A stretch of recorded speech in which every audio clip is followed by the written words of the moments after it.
I just so recently been, again, had an opportunity to be on the Sea of Galilee. This setting is fresh in my mind. When we had the opportunity, we visited the little town of Capernaum on the shore of Galilee. And Capernaum is where Peter lived and had a home. And we know that because it's mentioned several times in stories in the gospel. And it was venerated from the first century onward as the location of the house of Peter, which is really good testament when you see the early churches built a foundation or a shrine around that house, and then a Byzantine church in the 5th century, and then you have a Crusader church on top of that. When you see that kind of levels and levels and levels of reverence, you have a pretty good indication that this is a site that the early church had confidence that Jesus actually was. So in that kind of setting, if we want to understand what's happening economically in the first century and why Jesus would have even been in that area versus all others. If you remember that when we hear this reading, right before we hear this gospel, John has been arrested, and Jesus is wondering if he should take on the mantle next, leading a movement around the teachings of liberation that's being offered here, which were very challenging to the status quo of the Roman Empire at the time, as well as very challenging to what had become a corrupted leadership in the Sanhedrin and the people who were caring for the temple. People who were caring for the temple, those priests were supposed to be caring for the people, but they had become in collusion with the Roman Empire in many of its more oppressive strains of behavior. One of the ways that they were oppressive really comes out in what's going on in the economy of the towns like Capernaum, the fishing industry around the Sea of Galilee.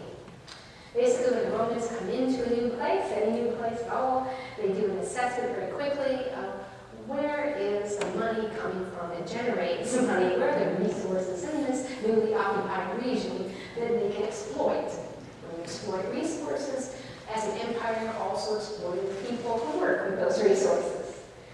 The other thing that's going on is as the Roman Empire divvied up the governorships and the regions of supervision, Capernaum happened to follow, right? It's right on the border of two different administrative regions, being Herod and then another governor on the other side for that. And so there was a toll gate right there getting into Capernaum from the north.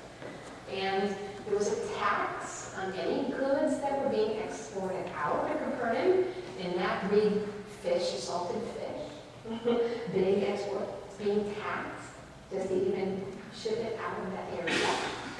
And the governor doesn't want to necessarily. Herod doesn't want his goods to go anywhere. The tax is high.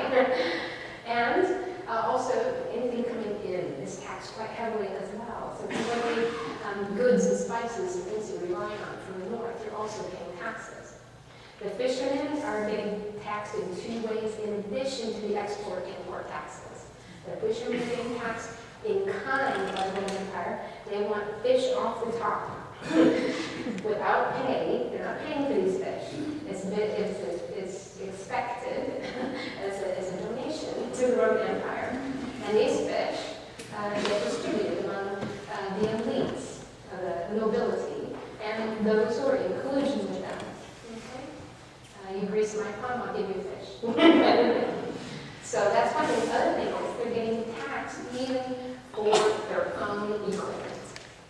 The stuff with which they have made, the boats they have made themselves, they're being taxed for even using them, for even using equipment that they made that's been in their families for generations, the privilege of fishing on the place where they live. So even to do their work, they're being taxed. So in so many ways then, by the time that they've worked all day long, they've labored heavily, they're using the things that they're supposed to take care of that they have to pay for. They are so taxed to death that they're making barely enough to make it worth their while, to even feed their own families. Their families can't even afford the fish fish they're catching. Their families aren't even necessarily having access to their own resources. It's in this setting, then, that Jesus comes after the death of John. It's very, very likely that he knew people in this area before this happened. He's not a stranger when he shows up and makes this invitation. He knows Peter. He knows some others. He has, from time to time, when he's been in Capernaum, been living with Peter when he's there. There's also a sense, just a couple of sentences about why Capernaum, why we met them. When he's from Nazareth, he was like his earthly father, Joseph, likely trained to be a tecton, as Joseph was. A tecton is more than a person who was a builder. They were an architect. They had the knowledge of how to make Roman arches, how to create stable foundations, etc., and so forth. So it's a higher level of being able to create things, and not just a wood carver, as he often gets depicted. Okay, but he certainly would have been able to do a lot of things like that. So Jesus has this kind of background, and at one point in history, Capernaum was a place that was a growing town, rapidly growing town. It gets an overhaul under the Roman Empire as well. People come in and make gigantic buildings there and shrines there. And so it's quite likely that Jesus is there also as a laborer in that aspect. But when he's walking along the Sea of Galilee, it's quite likely that the setting in the author's mind here is the Via Maris, the way of the sea, that primary trade route along the eastern shore of the Sea of Galilee between the jurisdictions. So right away, it's an economic experience that he's having. He's in a very, if you can think about the tension that happened just a couple of years ago with Wall Street and people having occupied Wall Street movement as a non-aggressive, non-violent response to economic injustice. There was a lot of people responding more violently and protesting what was going on, but that didn't work out very well for anybody, and they were made kind of examples of. So a non-violent response to not being part of an oppressive economic system, to, if you will, rebel in civil disobedience at a time the Roman Empire didn't really care for that at all, to say the least. Is a dangerous thing to do, to stop playing the game. But you have nothing to lose if your family's not even benefiting from that game anyway, and your leaders are penalizing you for even being part of it. Okay. So when they're walking away, my strong feeling is that they have known what's going on with John, they know who Jesus is, they know what he's about, they've already experienced him there. And now it's the time. Are you ready to do this walkout? Are you ready to leave this behind, this nonsense, and not be victimized by it and not victimize others with it? Are you ready to go and do something else and make a better world? And challenge this in whatever ways we can to bring people together to create a new reality of cooperation and collaboration, of mutual acceptance, and a just economy. How many times do we hear in the Gospels how the apostles shared everything they had? Very countercultural to do. To not acquire the acquisition of stuff and goods and resources just for oneself, but to share that in common. Which now some of the conservatives would say, well, you sound like, you reckon you sound like he's a socialist. Yeah, a little bit. Sharing things in common and not doing the acquisition of wealth. Again, we find ourselves, I think, in a time and a day when doing that is countercultural. Again, to think about living more simply, to think about what we're buying in the marketplace and the impact of those things. Who's made them? Where do they come from? What are the conditions of the labor force? What's it made out of? Is it even stuff you want to have in your home, much less on your body? Who's made it? Where did it come from? How's it impacting the physical environment and the natural environment? Ethical choices in everything we buy and consider in the marketplace. Very, very parallel. For different reasons, but very parallel. and he knows them by name because he knows them. And he knows their hearts and minds, he knows them. He's talking to the neighbor and the poor, and he calls them by name and says, let's do it. You can imagine the times in your life when you've been faced with a hard choice, when you knew that if you made that choice, you potentially could be rejected by family, by society, by work, by friends, by all kinds of people who point to you. And not just rejected, but then vilified for making the choice of being authentic to what you believe. Again, this happens for us all the time. Almost every day, if not to us, the people around us. Making hard choices to be authentically what God has made me to be. To live from the gifts and identity that God has given to each. To go countercultural to what society or friends or forces would say to us we ought not be or do. But we know in our hearts that if we do not be authentic, we will die.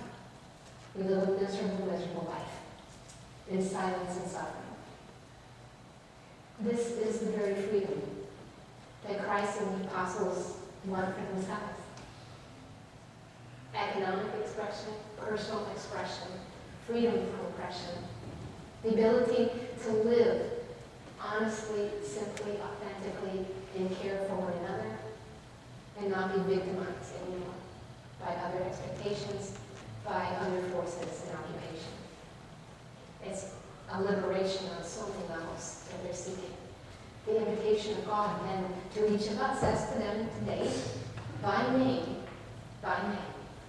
is to follow that liberating road, turning away from the road of the world and the circumstances of the world, and creating another kind of world that can only happen because we're willing to participate and risk everything that we have. Risk everything. It is not easy. This journey to the cross is not easy. But the one who's done that journey before us has gifted us the opportunity of just this kind of liberation. That whatever we lose, whatever we give over, whatever we are without, we will find and gain so much more. So much more. Our lives are not worth simply existing in the midst of pain if we are not part of the invitation to transform it.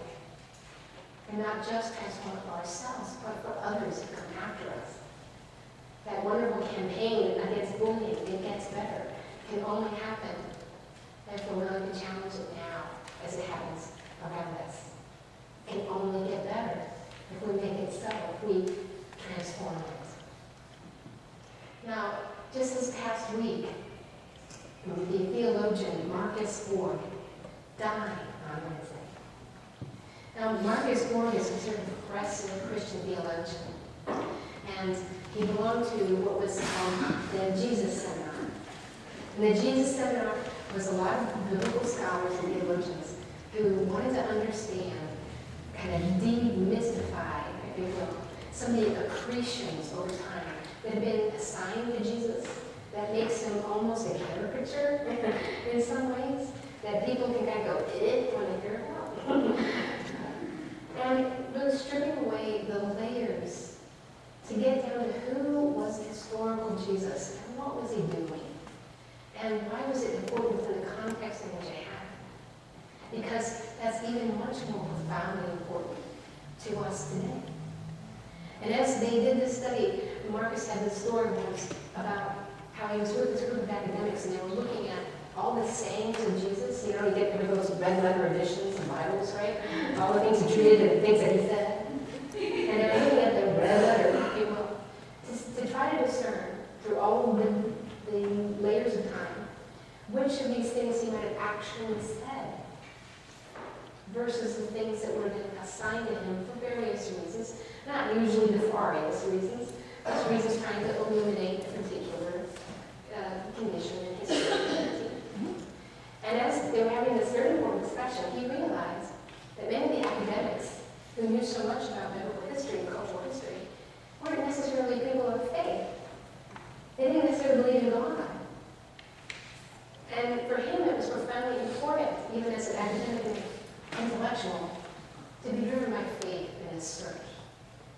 To be driven by faith isn't to take away myth and mystery so that you get to a truth that's more essential.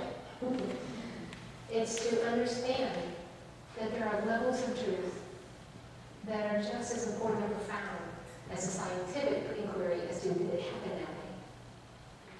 There's an old native saying that will start storytelling sometimes by saying, I don't know if it happened this way, but I know that it's true. That's a wonderful way to enter into the Christian Gospels, I think. No, we don't know that it happened this way all the time, but somehow we know that there's truth there, a profound truth that can still inform us and build us and liberate us today. The question is, Jesus does call you by name. You were baptized by name into the journey of John and then Jesus. You were baptized and called by name. But the question is, on the road that you are traveling in life, what are you called to be and do with your one and wonderful identity as a child of God? What will you do with that identity? An identity that calls you to greater acceptance of self and others, of compassion, of outreach to those in need, of a radical liberation from all the things that can oppress us in our own lives and in society.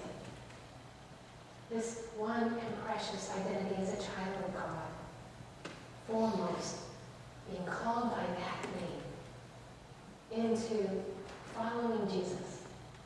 What's that mean to you? What will that mean to the world around you because you've made the choice to do that?